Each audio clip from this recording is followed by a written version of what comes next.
أعوذ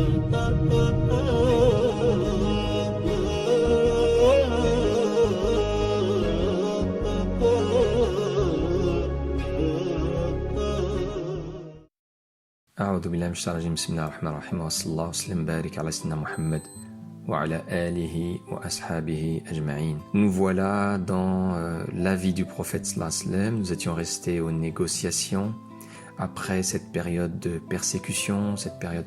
Donc il faut comprendre que ce message, eh bien, des personnes l'entendent, des personnes leur cœur s'ouvre, et ce qui commence à poser problème pour les Quraysh, pour les gens de la Mecque, c'est que eh bien, les conversions se déroulent dans leur propre famille. Des jeunes, souvent des jeunes, d'ailleurs le prophète sallallahu alayhi wa sallam le rappellera, ce sont les jeunes qui ont accueilli mon message et qui m'ont soutenu. Donc il va souligner, mettre en valeur les jeunes. Les personnes âgées seront beaucoup plus rigides, puisqu'ils seront...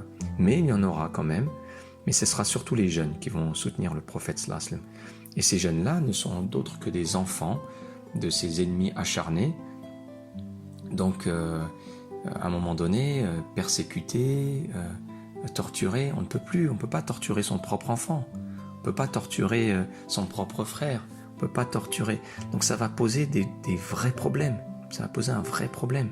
Parce que cette religion, qui est l'islam, va commencer à toucher toutes les classes sociales. Même s'ils ne sont pas nombreux, mais il va toucher des personnes qui étaient bien en vue, des personnes qui étaient vouées à un grand rôle dans la Mecque. Donc il n'y a aucune souche sociale et aucune personnalité qui est épargnée par le message de l'islam. Tout le monde commence à en parler. Et donc là, il faut agir urgemment. Il faut agir vite. Là, je me mets dans le point de vue des Quraysh, des ennemis de ce message. Et donc, on décide d'entamer des négociations sérieuses. Ça, les Arabes savaient négocier. C'était leur point fort.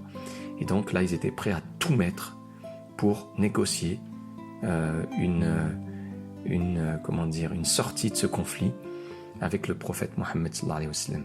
Donc ils vont à sa rencontre et donc ils lui disent: écoute, si c'est la richesse que tu veux, on va réunir pour toi une richesse telle que tu seras le plus riche de la Mecque. Donc imaginez, voilà, on lui présente une première chose. Deuxième chose, si c'est les honneurs que tu cherches, eh bien on va te donner ce que tu cherches et tu seras la personne qui aura les plus grands honneurs de la Mecque. Si c'est la royauté que tu cherches, on va faire de toi un roi. Pas de souci, on fera de toi le roi de la Mecque. Et si tu es touché par un mal, quelque chose qui est en toi et dont tu n'arrives pas à te débarrasser, on va chercher des guérisseurs. On va te trouver une solution. On est tes amis, on est là pour t'aider. On est là, vous savez, quand on est dans de la négociation, eh bien, la personne qui est en face de vous, elle est toujours votre amie, hein, même si elle cherche que son propre intérêt. Mais les Arabes savent parler avec les êtres humains. Ils savent qu'est-ce qui stimule l'être humain. La recherche de ce bas monde, l'orgueil. Donc ils parlent de ce qu'ils vivent.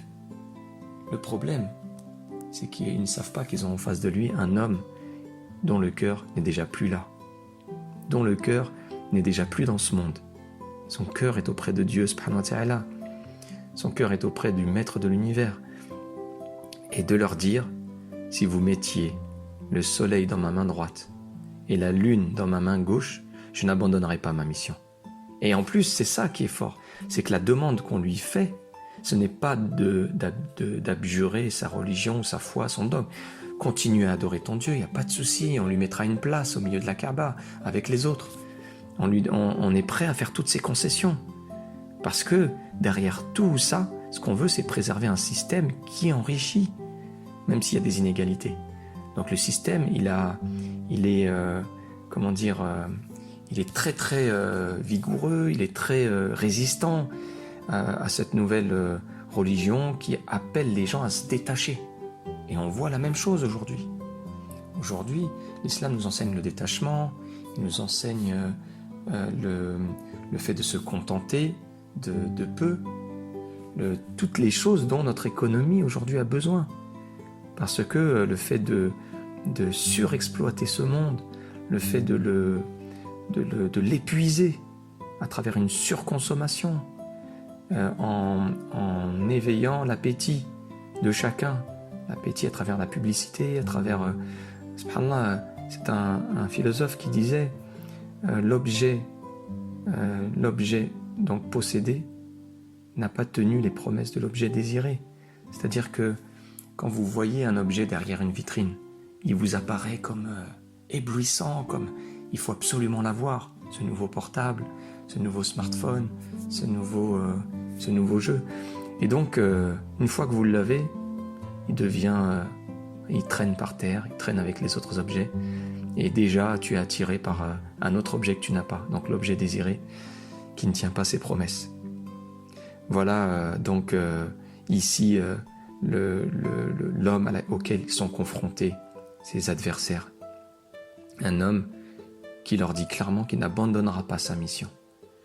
Et qui leur dit, même si vous m'amenez une chose qui est en dehors de votre pouvoir, qui est en dehors de vos capacités. Donc là, il leur dit clairement que c'est à la vie, à la mort. C'est clair, le message il est clair.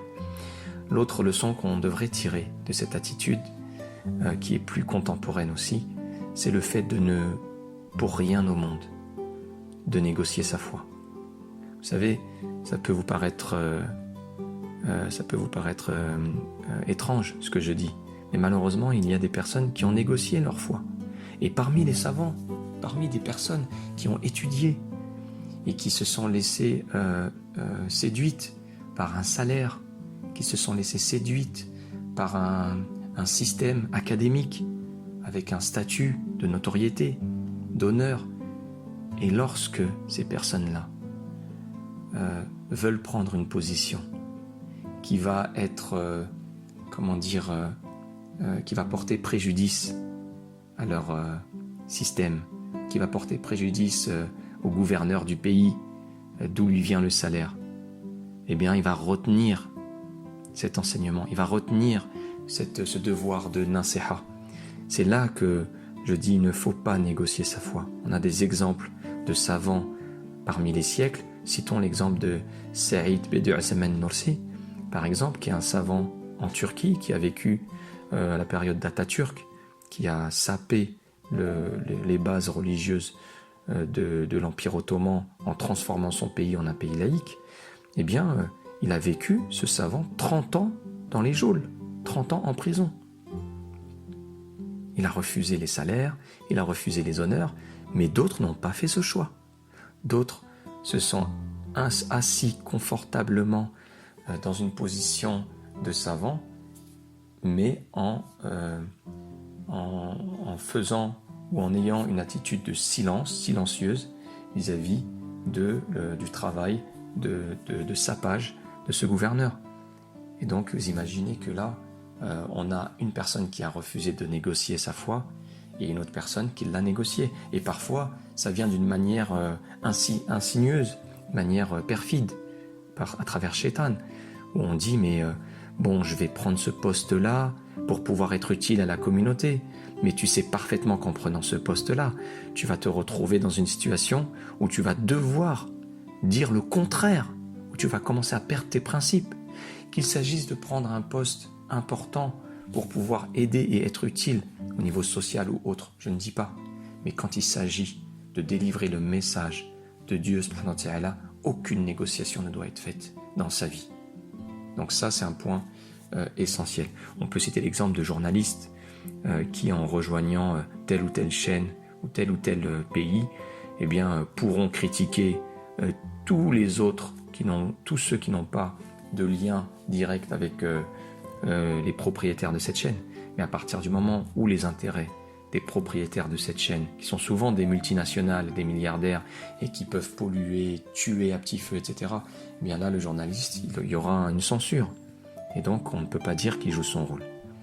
Voilà, vous voyez ici comment on peut voir dans notre vie quotidienne l'action ou la leçon que le prophète sallallahu alayhi wa sallam nous donne, qu'il ne négocie pas. Aucune négociation. On a une sourate qui est magnifique pour ça, c'est sourate Al-Kafirun. Qul ya ayyuhal kafirun, qui est une réponse, cette sourate, à une autre forme de négociation qui était on adorera ton Dieu un temps et tu adoreras nos statues un autre temps. Donc des négociations qui sont allées jusque-là, mais la vérité qui nous vient de Dieu et du prophète sallallahu alayhi wa sallam est une vérité absolue. Et j'utilise ce terme consciemment. Je sais que le mot absolu, dans notre société aujourd'hui, on en est devenu allergique. Aujourd'hui, et c'est une manière d'endormir les consciences, c'est une manière de dominer et de manipuler, eh bien, tout doit être relatif. Personne ne doit venir en disant « j'ai la vérité ». Mais ce n'est pas notre cas.